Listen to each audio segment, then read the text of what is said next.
Good morning, students.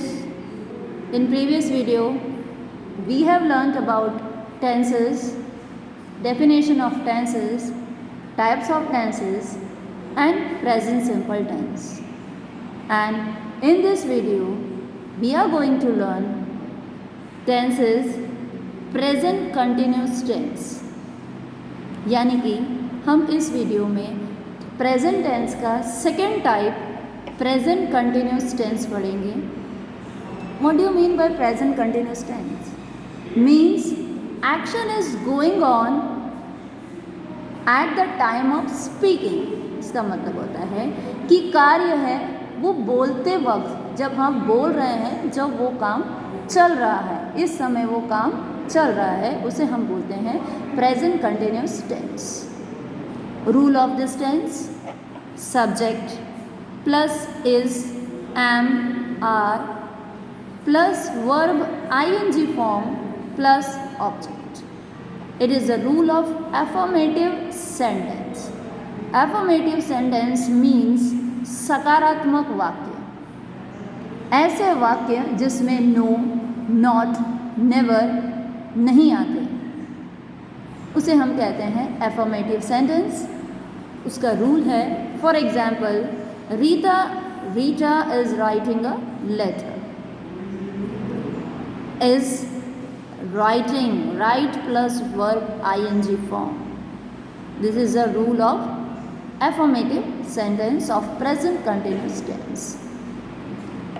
Now, rule of negative sentence.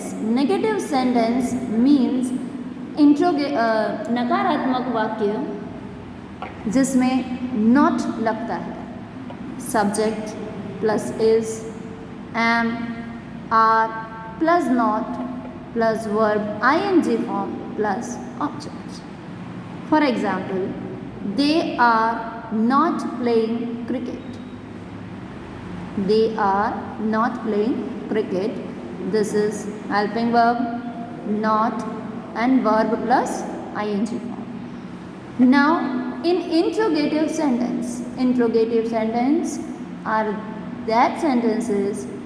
these sentences which ask question.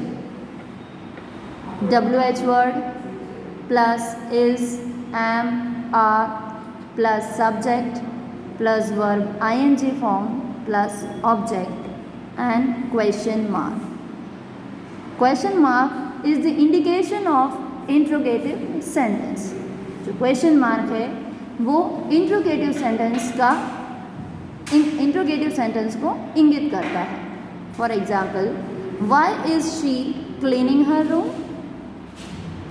Is helping verb, then subject, then verb ing form and then object. Now, where do we use is, am and are? Then we will use am with I, is with he, she, it, name or any singular noun. Is used.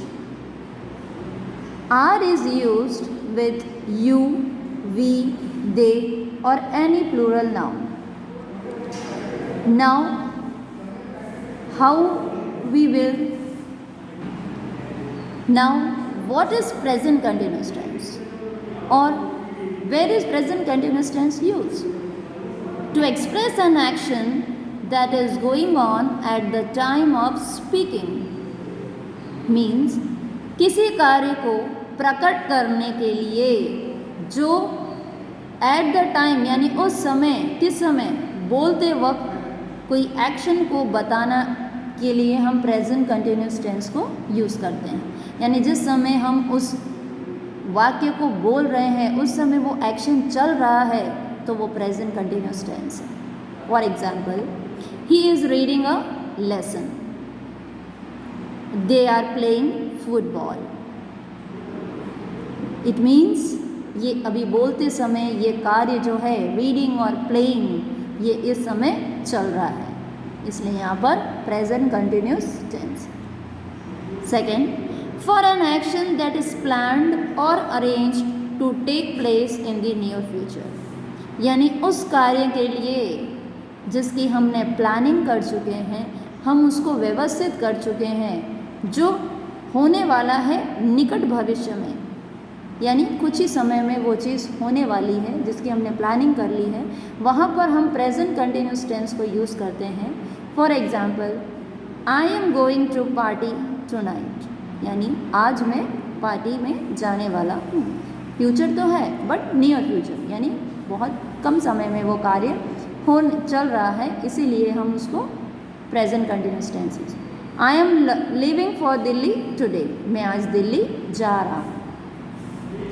Third, to describe changes taking place, यानी जो परिवर्तन अभी हो रहे हैं उसको describe व्यक्त करने के लिए प्रेजेंट कंटिन्यूस टेंस का यूज़ होता है। For example, pollution is increasing day by day, prices are increasing these days. Fourth point, for a temporary action which is for a specific duration, temporary यानी क्षणिक, कुछ समय के लिए कोई क्रिया जो होती है जो किसी विशेष स्पेसिफिक ड्यूरेशन यानी कार्यकाल में जो कोई एक्शन होती है जो थोड़े समय के लिए होती है, वहाँ पर इसका यूज़ किया जाता है। It can be possible that the action is not actually happening at the time of speaking, ये भी संभव हो सकता है कि ये जो एक्शन है, क्रिया है, वो वास्तव में घटित ना हो रही हो।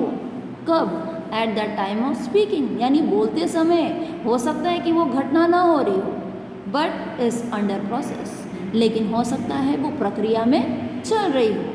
For example, they are learning music, यानी म्यूज़िक लर्न करने का काम अभी प्रोसेस में है, चल रहा है।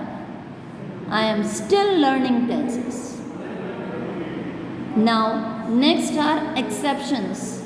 एक्सेप्शंस को हम कहते हैं अपवाद, हिंदी में हम जिसे हम कहते हैं अपवाद। टेंसेस में भी कुछ अपवाद होते हैं, प्रेजेंट कंटिन्यूस टेंस में अपवाद हैं। A few verbs are not used in continuous form, कुछ वर्ब्स होते हैं जो कंटिन्यूस फॉर्म में नहीं यूज़ होते हैं। कंटिन्यूस फॉर्म मीन्स जिनके पीछे आईएनजी नहीं लगता है, that means they are don't possess ING form, such verbs are. इसका मतलब ये होता है कि वो आईएनजी फॉर्म नहीं लगा सकते जिनके साथ, और ऐसे वर्ब्स हैं verbs of perception. For example, see, hear, smell, notice, इन वर्ब्स के साथ हम आईएनजी नहीं लगाते हैं, ये आईएनजी नहीं लगता है। Verbs of emotions, just like want, wish, desire, feel, like, etc. And the third is verbs of appearance, look, seem, to appear.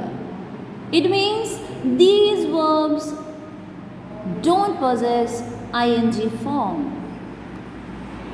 अब how to identify present continuous tenses, यानी हम कोई वाक्य है उसमें प्रेजेंट कंटिन्यूस टेंस है, हम कैसे पहचानेंगे उसको? तो उसके लिए कुछ कीवर्ड्स हैं, यानी सेंटेंस में कुछ ऐसे वर्ड्स आते हैं जिसको देखकर हम पहचान लेते हैं कि ये प्रेजेंट कंटिन्यूस टेंस है। वो कीवर्ड्स है at this time, at this moment, now, nowadays, these days, still. ये कुछ कीवर्ड्स हैं जो सेंटेंस में दिखने पर हमें ये लगता है कि ये प्रेजेंट कंटिन्यूस टेंस है। Exercise for home assignment. You have to do this exercise in your notebook. Fill in the blanks with the correct form of verbs given in the brackets.